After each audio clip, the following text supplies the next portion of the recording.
Oh,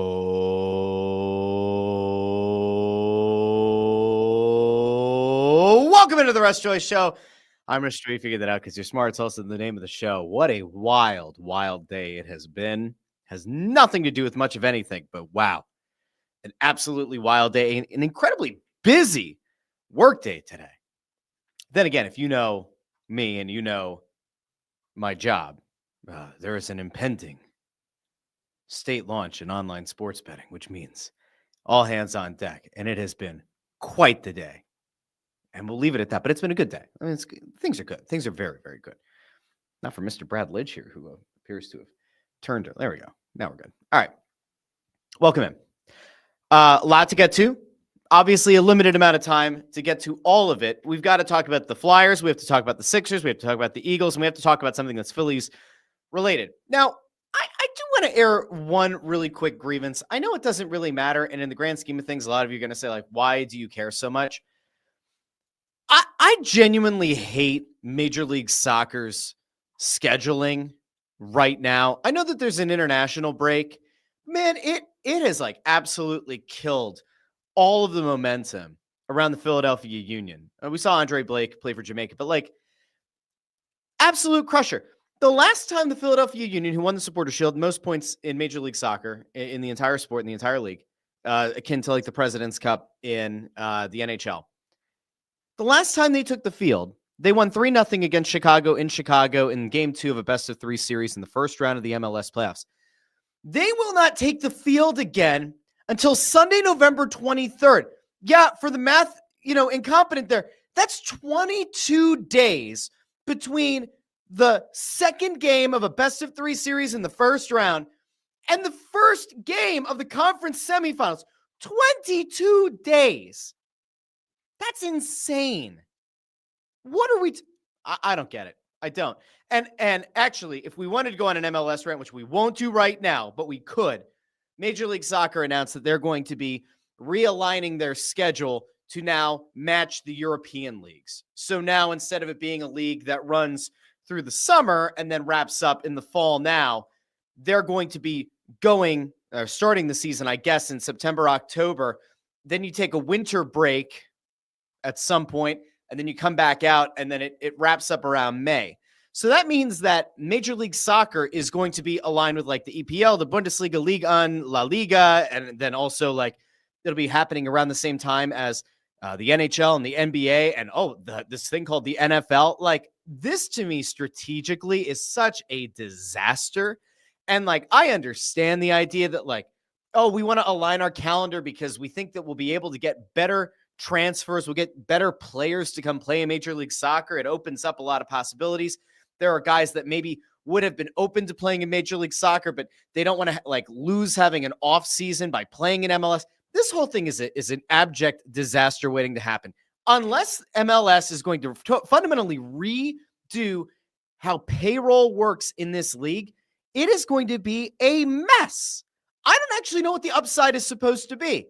Right, because like you have teams that circumvent whatever kind of nonsensical cap Major League Soccer has anyway. Like there's rumors about Neymar going to Inter Miami, where Suarez and Messi and any of his old pals at Barcelona want to play. Like they circumvent the rules. We know that like LAFC got to do a little shenanigans at one point, and one or two of the New York teams also kind of had some stuff that they were able to kind of rework. I don't understand the point. And honestly, I think if Major League Soccer were smart, they would have probably stuck with the current format, and they would have made a better effort to try to go head-to-head with Major League Baseball. I get it. If you're a baseball fan, you're probably not a soccer fan. If you're a soccer fan, probably not a baseball fan. Are you really looking for crossover? I think it's more of just giving people the idea of, like, there are other leagues, there are other games happening over the summer, and I've said it a million times, Subaru Park is a great place to go watch a game, not a bad seat in the house. And I said for years, if the Union had just invested more money at any point, but especially while the Phillies were down, they might have been able to take a little bit of market share or at least get some wandering eyes who are watching bad Phillies teams. Maybe those people come and enjoy the tailgating on the waterfront and all that. All that to the side. There's one other MLS note. I don't know how the hell I ended up starting with MLS today, but I did, and then we're going to get to the other teams.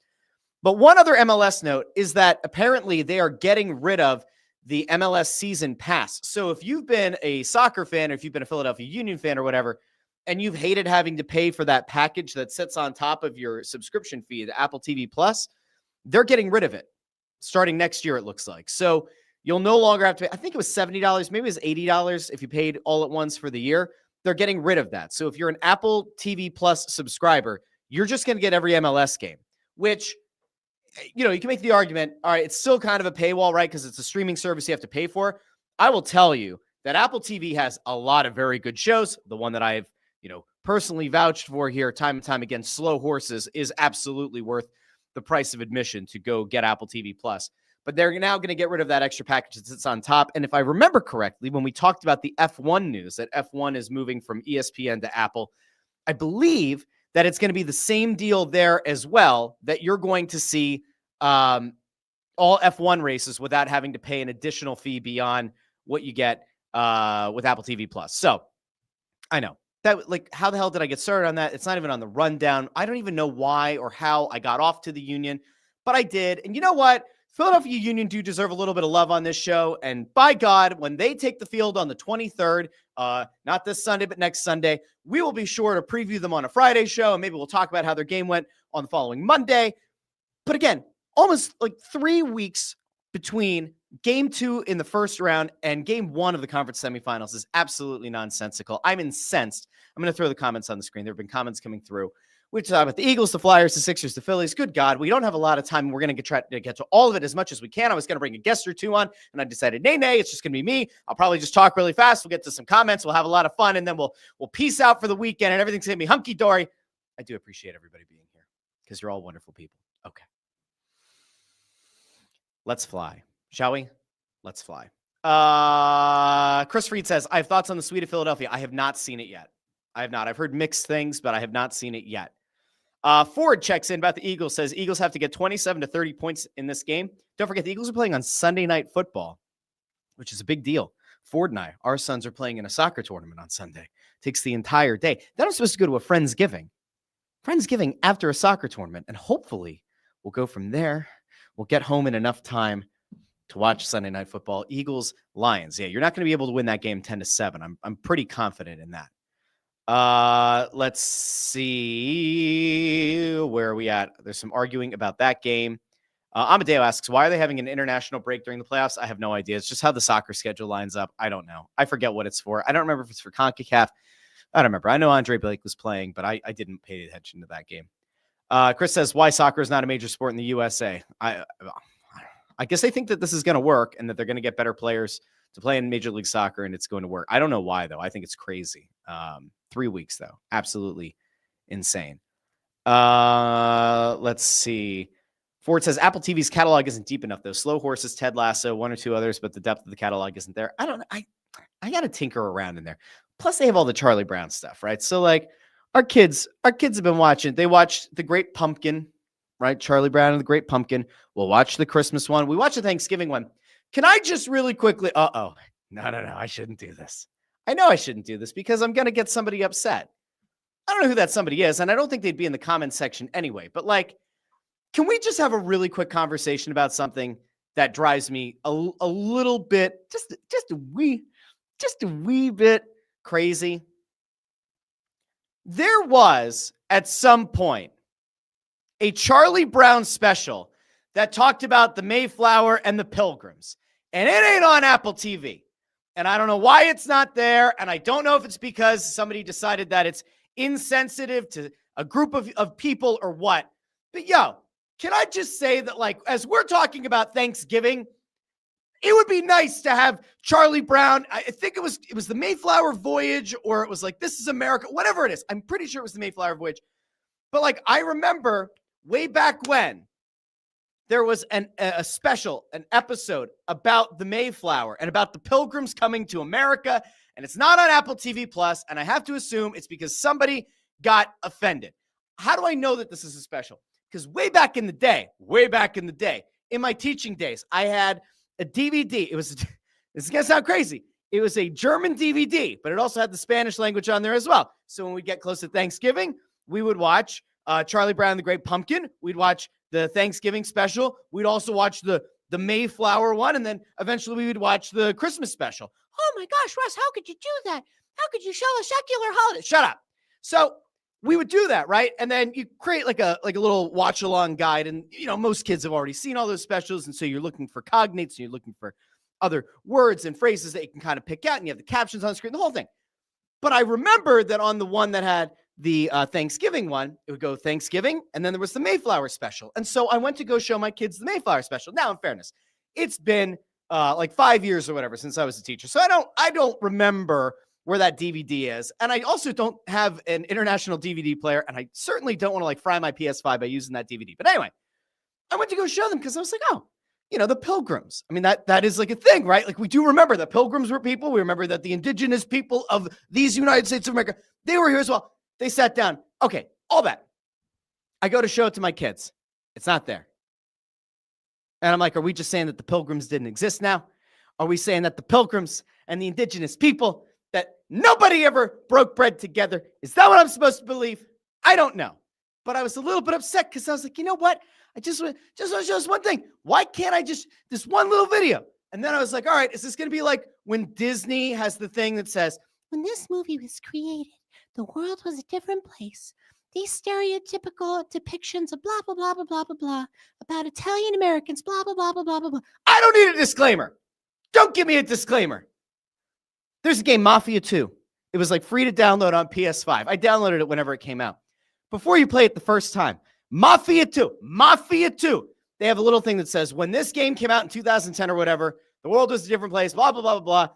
And that there are stereotypical depictions or something of different groups. Now, I will say there are some things in that game that probably don't age very well. But there's like a whole implication here that like it misstereotypes Italian people because, I don't know, they associate Italian people with the mafia or something. The game is called Mafia 2. What are we doing? What are we offended because the guy called the sauce gravy? Like, what do we need? What do we need that little warning for? Okay, anyway, I'm done. I'm losing my mind. I feel myself slowly going nuts. I can't find the Charlie Brown Pilgrim special on Apple TV Plus, and it's driving me crazy. And I don't trust the YouTube. I don't trust the YouTube at all. The YouTube. I put the in front of it. I don't like its algorithm. I don't trust it. I certainly don't do the YouTube Kids thing. Can send your kids down a real bad rabbit hole. Regular YouTube TV or regular YouTube, not ideal. With guardrails, you're okay. Anyway, I also hate this, by the way. Amadeus saying, it's gravy. It's always gravy. No, I hate that. I hate calling sauce gravy. I think it's stupid. I want to know who the person is who came up with that. It's nonsense. Absolute nonsense. It is sauce. It is stupid to call it gravy. I get very frustrated, okay? As somebody who happens to have gone through the trouble of learning some of the language of my people, there's no explanation for why you would call sauce gravy. Not a single bit. Not one. Somebody come back to me with a linguistic argument for why it's gravy and not sauce, and we can have a conversation. It's like when I hear people say gabagool, some mutz. What the hell do they call mortadella? There's like a stupid word that people use for mortadella too. Prosciutto's prosciutto. Why? No, it's prosciutto. What are we doing? And whenever I hear somebody say, when somebody says raviolis and they're Italian, and they're like, oh no, it's my, this is my mom's raviolis. No, ravioli is already plural. The singular of ravioli is raviolo. Il raviolo. Plural. Li ravioli. Okay? So I on the end of a masculine noun is plural. O on the end of a masculine noun is singular. Stop calling them raviolis. Don't call them. I got nothing else. I'm very frustrated today. It's sauce. Cheese pinch, prayer hands. Cheese pinch, prayer hands. All right. It's not gravy. Amadeo is going to be banned from this chat. Banned, I tell you. All right, I'm done. Okay, let's get back to the Philadelphia sports. Let's go back to the Philadelphia sports. Connor, you're welcome. I gave you a little education today. Yeah. Rigatoni. I mean, rigatoni would be il rigatono. Rigatono is one. Rigatoni is, when you have multiple rigatoni. By the way, fettuccine, right? We call it fettuccine, but it's really fettuccine, right? Because it ends in an E. It's feminine. Fettuccina would be one piece, and fettuccine would be multiple pieces. Okay, we've gone far enough. Okay. Greg Bondarenko, welcome in to the Italian lesson. Would we like to have a conversation about all of the definite articles in Italian? Il, la, li, and lei? No? Okay, cool. And there's also li, which is a whole sound that you don't usually make. And then you get it. We're not doing that. We're not doing that today. That could be another day. Okay. Peter Tumwell says, teach or preach. I imagine a class full of 8-year-olds freaking out on a Russ performance. Yeah. Those high schoolers, man, they're crazy. Brian Knowlton says, Russ, since you don't like Snickers and cream soda, I'll send you some garlic bread. Love a good garlic bread. Love a good garlic bread. You know what I was watching today? I saw a clip going around Collegeville Bakery, who I love tremendously. I love Collegeville Bakery. They had their video out about the bangin' cutlet. It's a chicken cutlet, and it's got burrata, and it's got vodka sauce and honey. And that sandwich might be the greatest sandwich you'd ever try. Now, they're not paying me to say that. But if you're in the greater Collegeville area, you go in there, go find the guy who looks like he's in charge and say, hey, there's a guy that you've communicated with on Twitter before. His name is Russ Joy, and he sent me here to get the bangin' cutlet. He's got a show that I watch for some reason, and he told me to come here and get the bangin' cutlet. You just go tell him. He'll probably be like, I have no idea what you're talking about. That's okay. It's okay. All right. Off the food and back into the Philly sports. All right. Let's just take a little bit of a little breath here. Let's all take a good little breather here. Now, Amy says there was a really good PBS, I think, documentary on the Pilgrims I watched. Let me know where that was. For sure. Let me know. Okay. Connor says, I loved Italy. I'd go back if there weren't 10 other countries I wanted to see in Europe. Oh, I got to go. I ran an Italian exchange program years ago. We went to a little town in Tuscany.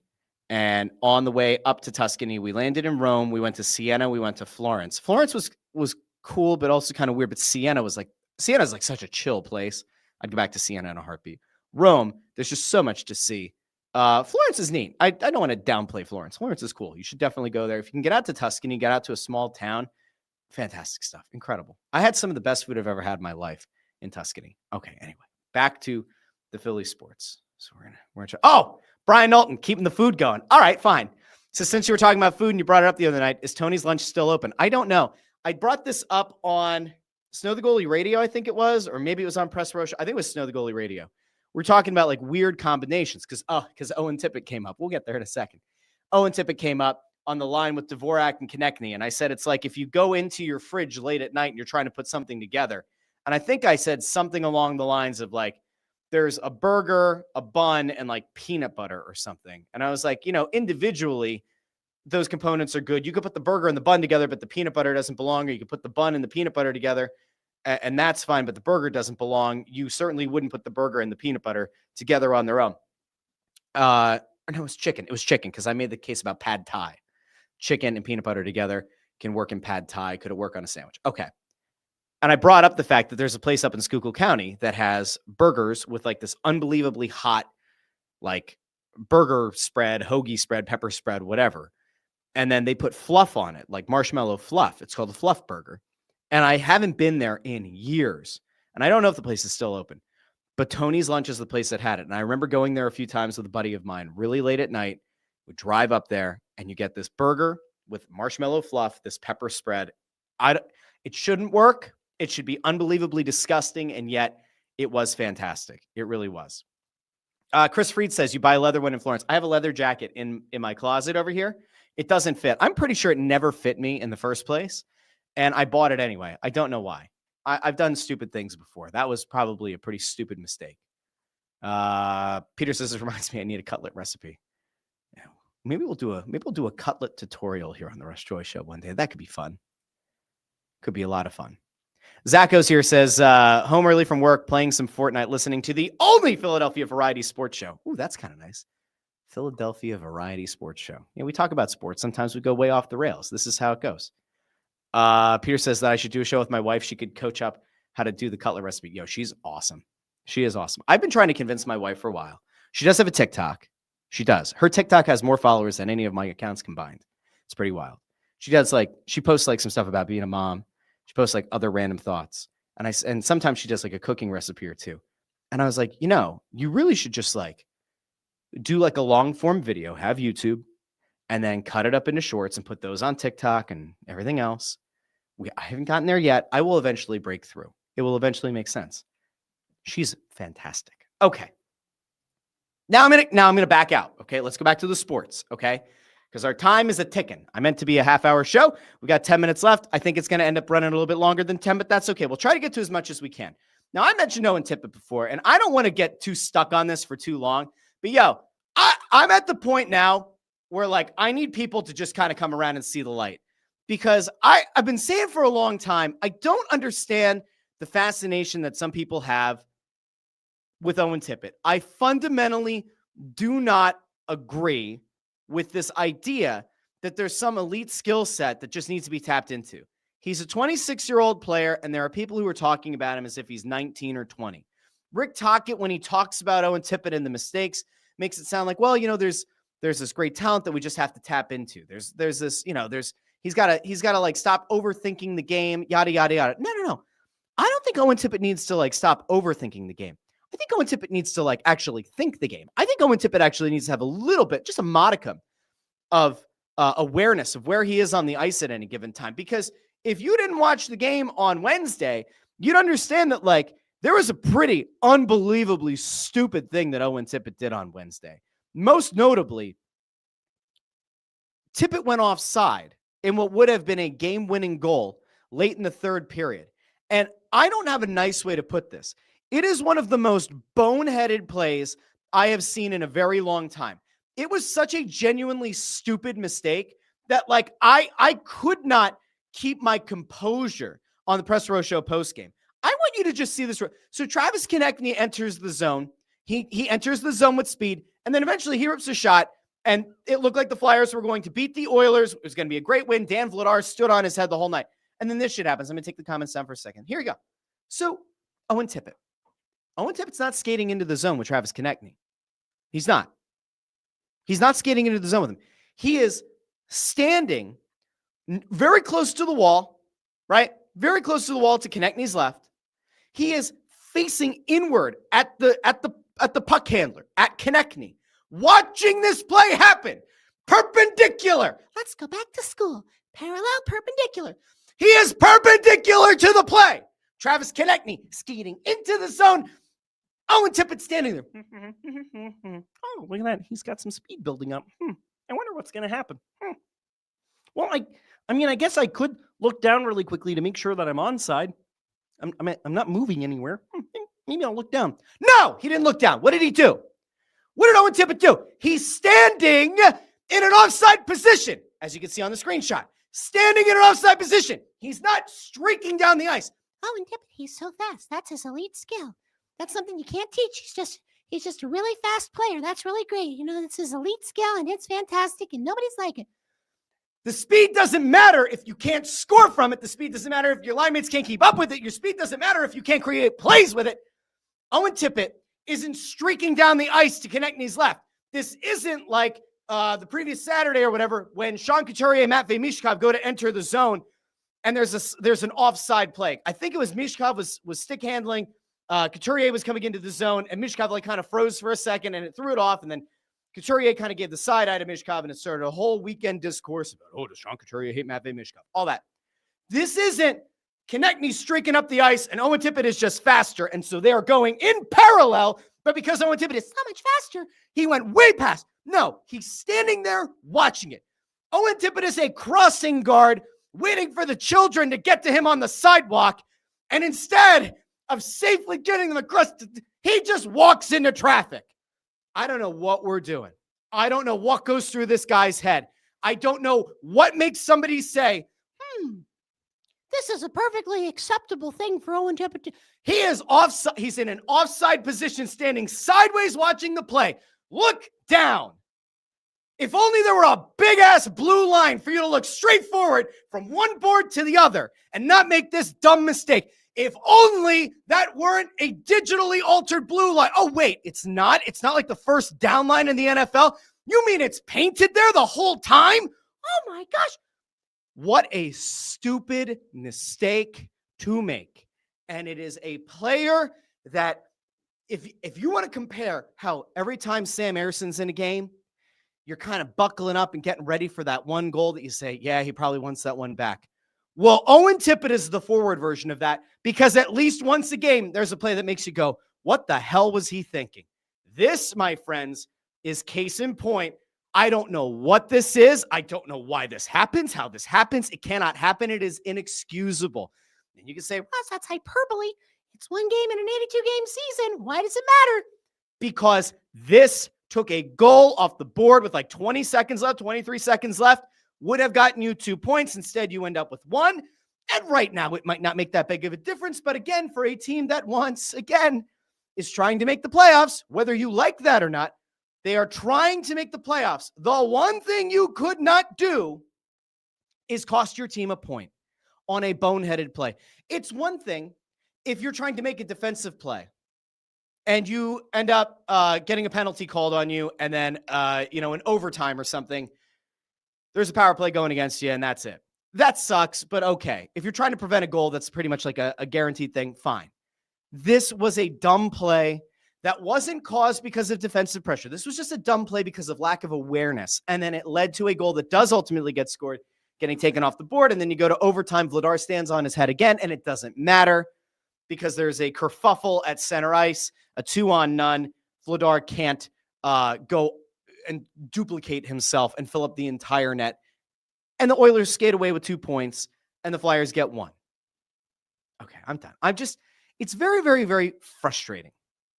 It's frustrating because it's felt like so far in this season, I think, is that game number 16, I want to say, that the Flyers have played so far this year? There is a certain amount of grace that I'm willing to give a team up to a certain point. The Flyers have played 16 games. They're 8-5-3, which is great. They're over 500, according to Hockey 500. If you want to include those overtime losses as losses, then they are 8-8 on the season. They are flat 500. There are certain plays I can totally forgive. There are certain things that happen in the course of a game that I go, all right, like that kind of stinks, but whatever. That kind of play can't happen. It can't happen. And the problem is, it is becoming even more difficult to figure out where Owen Tippett fits on this team. I mean, it was when he had his like little goal scoring spurt, right? Because he's a very streaky guy. By the way, I'm not saying he lacks talent. I'm not saying that he's like a crappy player. I'm not saying he belongs on like the third line of an AHL team. But I don't think he fits here. I don't know how he fits with Couturier. I don't really think that he would fit on a line if Zegras were the center, because I don't know who the somewhat responsible defensive player on that line would end up being. Do you really want to put him with Noah Cates? Cates isn't exactly fast, so I don't think that maximizes Tippett's speed. And then you don't want him to be a fourth line guy. So I don't know who he fits with. You would say that on the surface, Zegras makes the most sense. But again, Zegras is having a hard enough time establishing himself as a center on this team. It very much seems like they really are viewing him more as a winger right now. It doesn't mean forever, but right now they kind of seem to view him more as a winger. In the instances where he plays on a line with Dvorak, they're doing this kind of like hybrid role, whatever. I don't think there's a fit. And we know that the Flyers were high on Alex Bump, and he didn't have a great camp, but there's a thought that at some point he might make a case to come up. We know that Porter Martone looks like a stud at Michigan State, and it really does feel like he will be here maybe by the end of the year, depending on how Michigan State finishes. And if the Flyers make the playoffs, I could see a non-zero chance where Porter Martone is playing in a few games to end this season. At the very least, you would expect Porter Martone to be a Philadelphia Flyer to start the 26-27 campaign. They have a lot of wings. They're going to have to move off of at least one of them at some point. And to me right now, it's pretty clear. I think Tippett's the guy. If a team were to call you about Travis Konechny, I think his stock is probably about as low as it's been, Konechny's. And I don't think Konechny's a bad player. I would like to see him score a few more goals. I'd like to see him be back at that somewhat reliable one or, first or second line wing who can get you 30, 35 goals. That's kind of what they signed him to, an $8+ million a year deal to be. If he can kind of get back on that, then you're fine. If he's chirping and he's getting under the skin of the opposition, I like Konechny. I've been kind of disappointed in the performance so far this year, and certainly the last 10 games of last year where we went goalless. But I'm fine with saying Konechny can be here. If there's a team that actively is dying to trade for him, I don't think you're going to get a lot of value for Konechny. I think that you're better off probably hanging on to him until he starts playing better. And at that point, the Flyers probably say to themselves, well, this is the guy that we signed. We're not going to move him. Fine, whatever. Spiritual leader, whatever. But Tippett to me is the guy that makes the most sense to move. I don't see them moving Bobby Brink. I don't see them moving Tyson Forster. It seems like if they're going to consider Zegras being a winger, especially with restricted free agency coming up, I just don't see where Owen Tippett fits. I don't get it. I don't understand. And that is all. Okay. Flyers are back in action soon. Let's go to the Sixers real quick. So we talked on Wednesday about the Sixers picking up a win over Boston. They're second in 3 games against the Celtics so far this season. I just have one really small point to, I guess, bring up here about the Sixers really quickly, because they're playing in the NBA Cup tonight. They playing Detroit tonight, I think. Is it Detroit? I think it is. I think the Sixers are playing Detroit tonight. They're playing in the NBA Cup. Yeah, they're in Detroit tonight. Pistons are 10-2 on the season. The Sixers enter at 7-4. Embiid, I believe, is out again with right knee soreness. We talked about this on Wednesday. That is not the surgically repaired knee. That is the other knee. There are plenty of concerns around it. I don't really care that much about the NBA Cup. I don't. I know that there are people who probably think it's critically important. It certainly is a good thing for a team. It's nice to potentially put yourself in position to win some hardware. I still think, I fundamentally believe that if you win the NBA Cup, you should have a guaranteed spot in the playoffs. Maybe the number 4 spot in your conference. I know even if the record isn't as good, there should be some kind of a bonus to winning the NBA Cup other than just money. I would like to see a little bit of a bounce back from VJ Edgecombe, but I'm not putting unrealistic expectations on him. I want to see him get that stroke back from downtown. It seems like that's kind of fallen away the last 3 or 4 games. I'd like to see that bounce back. Here's the thing with Tyrese Maxey. Last time he played the Pistons, he went 10 for 26 from the field. He shot 4 of 12 from beyond the arc. Not great. 33 points, though. Tonight is going to be one of those games where you can get almost instant revenge. Yeah, you played the Celtics. You went Pistons, Celtics, back to Pistons. It would be good to go on the road and pick up a big win against a team that showed up here, and Cade Cunningham was essentially unstoppable down the stretch for the Pistons when they played the Sixers in Philly. Go get your first win in the NBA Cup so far this season and go pick that win up against a guy who caused problems. Now, it'll be interesting to see how they line up against from Cunningham. It'll be interesting to see, if I don't know if you saw this the other night. Cade Cunningham, I think, had 46 points on 45 field goal attempts. He had over 30 misses from the field. I want to see what the Sixers look like against Cade Cunningham. And if Embiid is definitely out, which it seems like he is, they know going into the game how they're going to have to play. We've seen a lot of wide open basketball with the Sixers. We've seen a propensity for giving up a lot of points to the opposition without Embiid in the lineup. It would be great to see what this backcourt can look like defensively against a team that has a great guard in Cade Cunningham. That's what I'm focusing on tonight. It would be great to see Tyrese Maxey take it up another level. I don't know what that other level looks like. I mean, he's averaging over 32 points so far this season. I think he's over 8 assists per game. He's had a great year so far. Edgecombe had a really hot start, kind of leveled off, kind of came back up, went back down a little bit. That's going to happen for a rookie. I'd love to see him find that confidence again and start to build back up once again. He doesn't have to be their second highest scorer. He doesn't need to be their third highest scorer for them to win games. But ideally, he'll be a little bit more consistent from beyond the arc. He put a lot of work into that this offseason. Remember, going into the draft, he didn't have much of a 3-point shot to show for. And since the season started, he's actually been pretty decent from downtown, last few games notwithstanding. So we'll see how this goes. All right. So there's the Sixers. Okay. And you have people like Chris Fried who say, good news is the Sixers are better without Embiid. I'm not sure that that's true, but I understand why people say that. I get it. I don't necessarily love it, but I get it. Now, one crazy thing that happened today, right? There was a baseball writer who had put out one of the dumbest things. There are times when you have to kind of question, is somebody doing something for attention? And this was undoubtedly for attention. No one can convince me otherwise. This is rage bait at its finest. So there's this guy, Derek Gould. Derek Gould is the lead baseball writer for the St. Louis Post-Dispatch. I need to see what Derek Gould put out on Twitter. Was this today? Yes, it was. No, it was yesterday. Sorry. It was last night. He put out his NL MVP ballot for the Baseball Writers of America. So this guy is allowed to vote on MVP, has a vote submitted to the BBWAA. 2025 MVP, National League MVP. Number 1, Shohei Ohtani. Number 2, Juan Soto. Number 3, Geraldo. Is that Perdomo? Okay. Number 4, Paul Skeens. So we went with the pitcher at number 4. Number 5, Kyle Schwarber. Number 6, Christopher Sanchez. Oh, another pitcher. And a guy who probably will finish number 2 in the Cy Young voting. 2 Paul Skeens. Okay, that's fair. Francisco Lindor, Corbin Carroll, Fernando Tatis Jr., and then Bryce Petrong. So here's my problem. Okay, real simple. Kyle Schwarber behind Juan Soto. Juan Soto had an empty stats season. Juan Soto's team had the highest payroll in baseball and didn't make the playoffs. How valuable was Juan Soto to his team? How valuable was he? Because I could tell you that Kyle Schwarber was easily the most valuable player on the Philadelphia Phillies. Now, yeah, sure, the Phillies didn't advance far in the playoffs. And yes, Kyle Schwarber didn't have a great playoffs, except for, it was a game 3 when he had multiple home runs and seemed to be the only guy at the top of the order who could hit.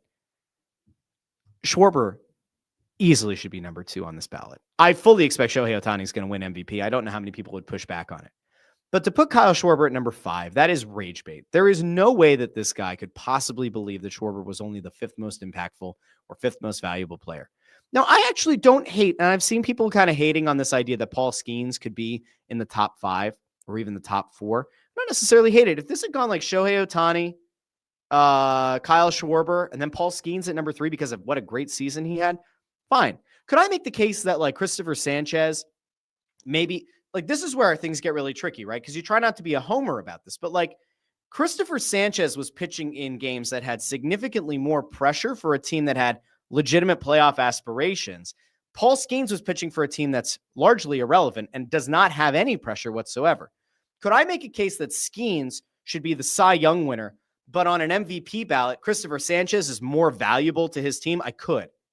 I actually think that that's where the more interesting discussion is had. Christopher Sanchez was more important, more valuable to his team, the Philadelphia Phillies, making the playoffs than Paul Skeens was to his irrelevant Pirates team. I would also note that once Zach Wheeler went down, the ace of the staff, Sanchez stepped up his game to an entirely other level, which makes him even more valuable that he then took on that role of being the ace.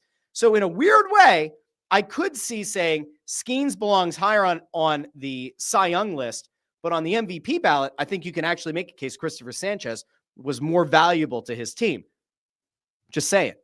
Video guy Amadeo is absolutely going to clip that up because that'll piss off a bunch of Pirates fans, I guess. I don't know. But here's the other thing.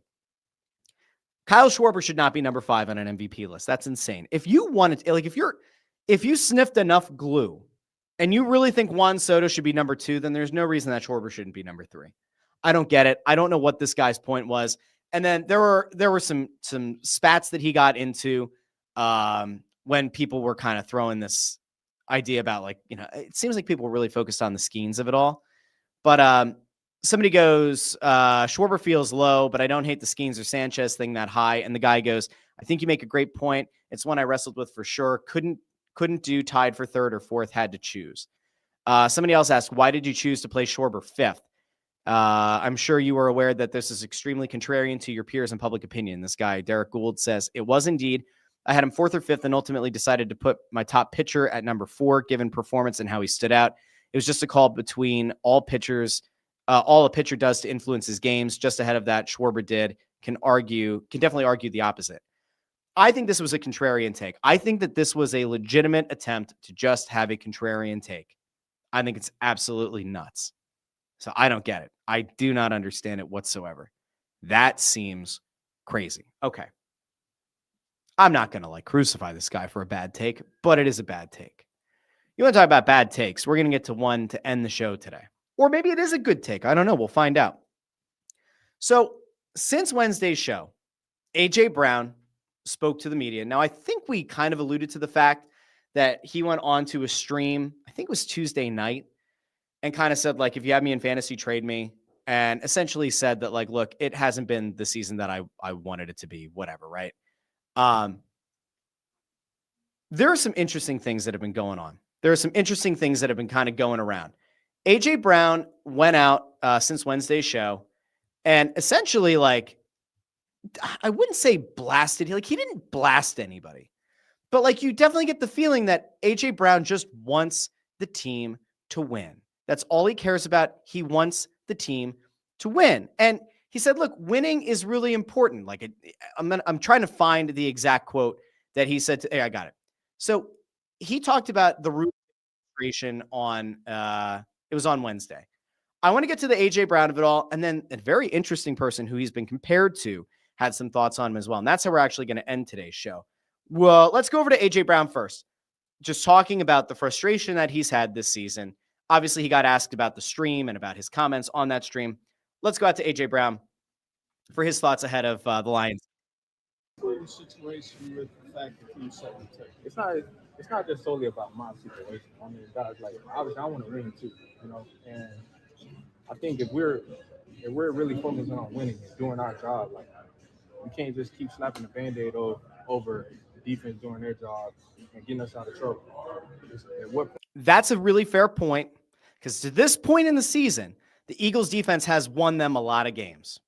And a 10-7 game, I said this on Wednesday, there's no excuse for the Eagles only scoring 10 points. And I don't think it's a personnel issue.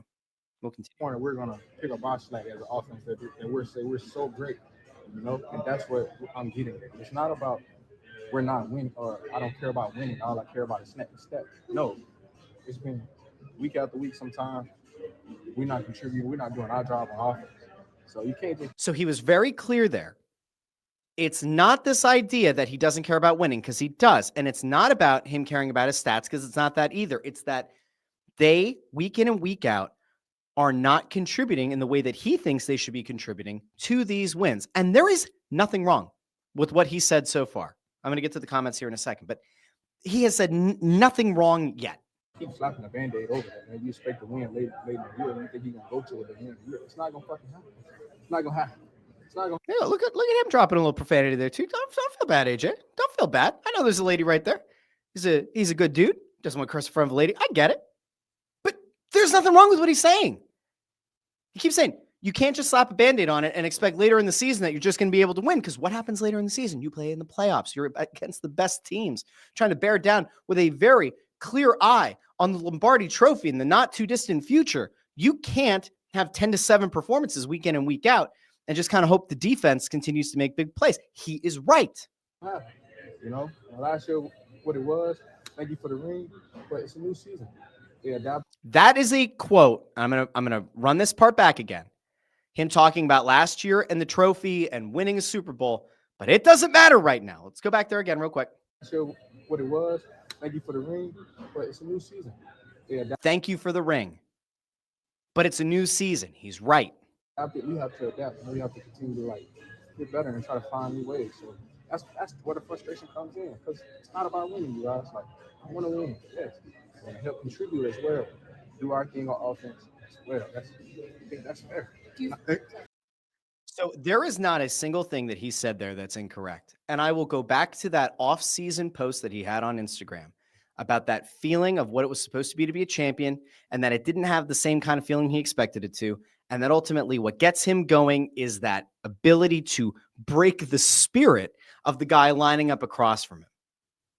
He wants to feel like he is dominating his matchup, because he knows in his heart of hearts, him dominating that matchup leads to points. Those points help the team win. I don't think that this guy's a selfish player. I really don't. I think that his heart is in the right place. I think it's very, very clear. And I said this on Wednesday. There are a lot of offensive coordinators in this league that would die for the chance to have this offense, to have these weapons. Something is wrong. Something schematically is wrong.